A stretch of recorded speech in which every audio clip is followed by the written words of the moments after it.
That's bad.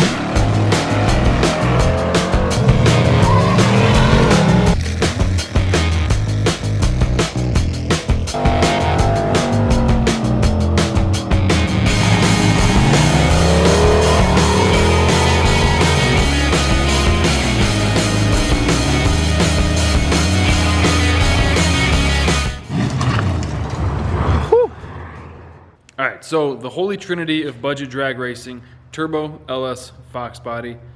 That's what we got right here. Now, these box tops are truly some of my favorite cars. Not sure why. I guess it's because they're not a Mustang, but they are a Mustang. For budget drag racing, it's so hard to beat a Fox body. So this was dropped off 2 days ago now for me to redo the turbo kit and try to improve things, get the intercooler to fit a little bit better. Let's get our before shot right here. I don't really know how I want to do it just yet. He basically just said, like, try to make it not suck. And I think I can do that. First thing we got to do is gut it out of there. Yeah, it's got a crazy T3 to T4 adapter for the turbo. I'm not even sure what turbo this is.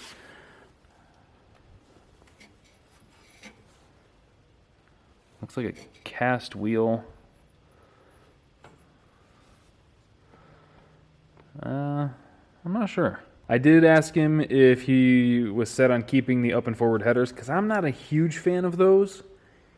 TBH, not a huge fan of them. I think a lot of people sleep on the stock like truck manifolds down and forward. They're a little ugly, sure. They don't look as race car or something like this. But they clear just about everything. You don't have to worry about burning wires. You can make a ton of power with them, over 1,000 wheel through stock truck manifolds. But he said he would like to keep them, so that's what we're going to do. End of story. Quit talking about it. Quit bringing it up. So let's see. And then there's a couple other things. Mount the shifter, put dipsticks in, whatever. That's not the big thing. I'm not going to lie. I really like how I did it on that blue SN95. That blue Mustang that's over at my dad's. And I put that with the inlet towards the tire. And seems to work really well there. So I'm going to get this torn apart, and then we'll start figuring out where the jigsaw puzzles need to go.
that went significantly better than when I pulled the engine out of the Suburban and flooded this whole bay.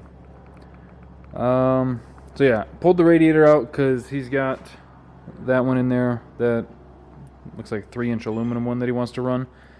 So I'm just going to put that in place and mock it up with that. No point in mocking it up with the skinny one.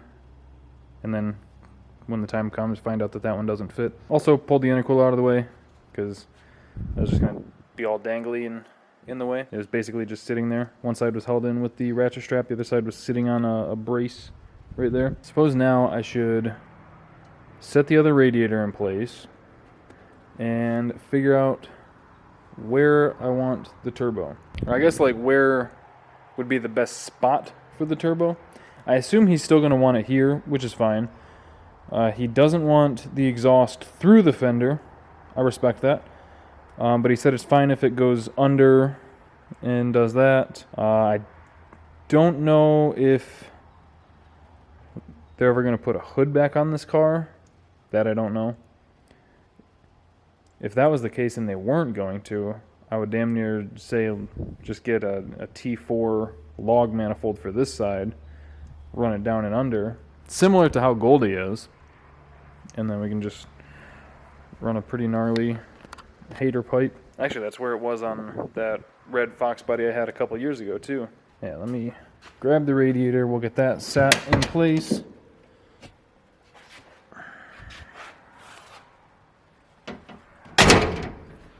And then from here,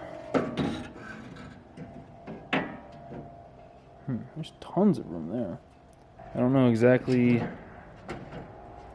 how they had this in the car or how they want it in the car or what. So I'm probably just going to do something to hold that in place there. I think I would damn near want it like up here more, get that fill neck at the highest point of the cooling system, but putting it here will still take up the space that I need to know for making the crossover. So I'm gonna find something to like block this up or hold this up and then figure out where I want the turbo to sit. Alright, so after playing with a couple different placements on where the turbo could be, like I thought about turning it like I had it in the blue Mustang. I thought about putting it up here a la Ruby. I think this is probably the best fit for what we got going on here. I think I've got it situated. There's about 1.5 inches, give or take, of room all the way around the turbo, so if you ever wanted to upgrade down the road, I'm pretty sure this is like a GT45 clone. I can clock this a little bit more so that I can get a 90 here and then a 45 into the intercooler. We'll get that up as high as we can too. And then just a pretty simple crossover. I think I'm going to try to loop that one down in like a V, sort of like it was. Not quite like that, I guess. Actually, like Jack's old kit, but the turbo's on the passenger side instead of the driver's side. So yeah, we'll whip this right here, have the wastegate up in this neighborhood somewhere, hopefully. That's the ideal spot, I think. It's out of the way, hopefully, of all the radiator hoses and everything. It gets the heat down low, out of the way of if anything has to be serviced up here. That's kind of the goal. Like I said, if it's me, I'm putting the radiator up as high as I can get it. So yeah, I think that is what we're going to do. I think that is the plan. Now, the piping that was on that is 3-inch. That is massive overkill. And it looks like they used some like Schedule 40 for the wastegates. Pretty goofy. Pretty goofy. I'm hoping he has like 2.5 in here. 2.25 would probably make this thing the happiest. But yeah, what size is this? It's at least not 3, so that's great. Alright, I don't know where my tape measure is. We'll get extra precise. 2.5. Alright, so I think tomorrow, actually I might be able to use, I don't know, I'll play around with different ideas. So I think tomorrow I'm going to grab some 3 to 2.5 reducers, like the shortest ones that I can find. This turn is going to be kind of tight, I think. Maybe not. We might have to like angle it back in a little bit, but it should be fine.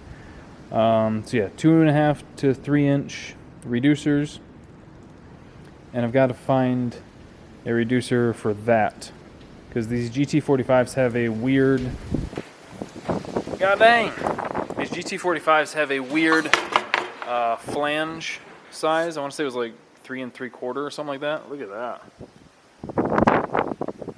She is a beaut, Clark. Wow.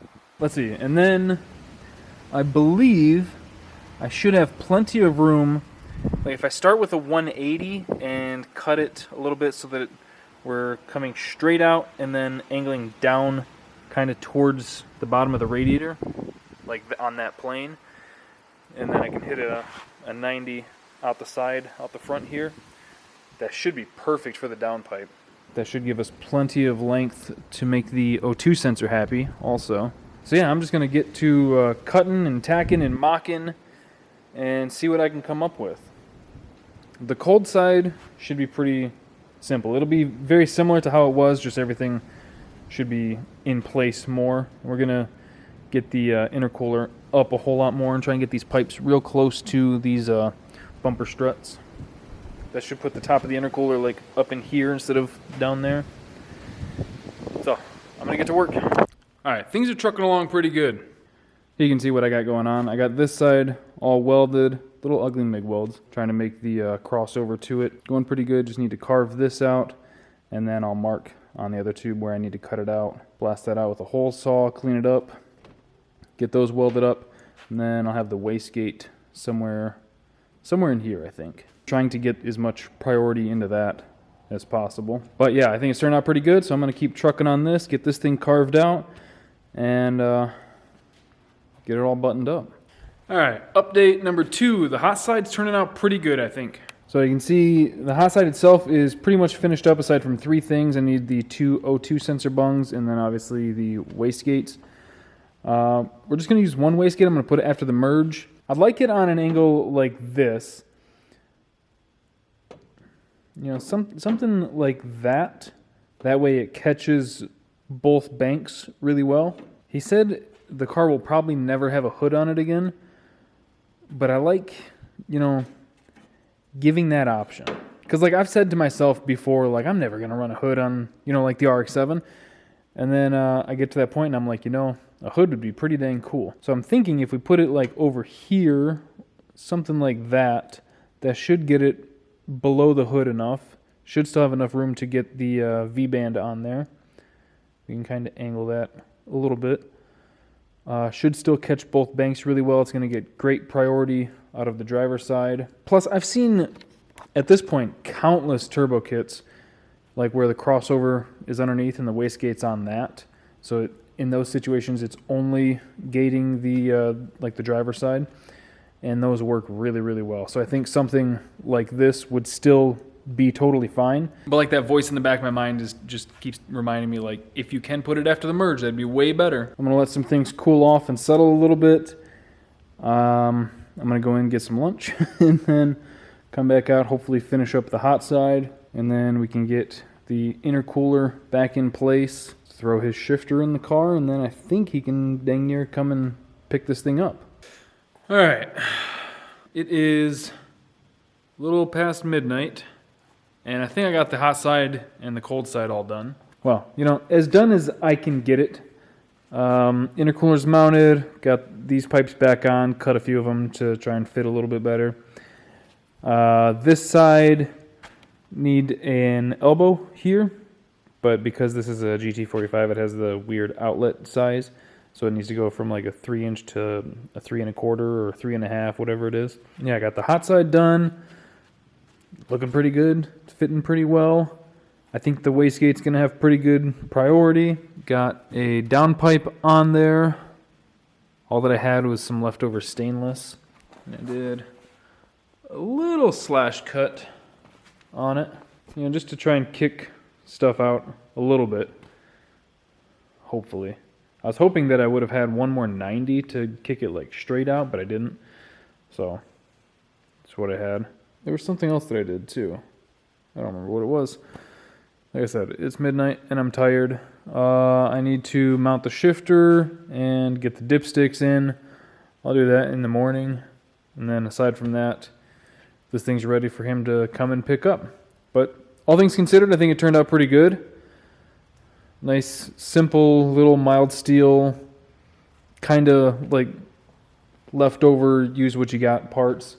Like the T4 flange here is the one that was on that. I cut it off, cleaned it up as well as I could, squared up the end of the tube to try and get it to flow really well.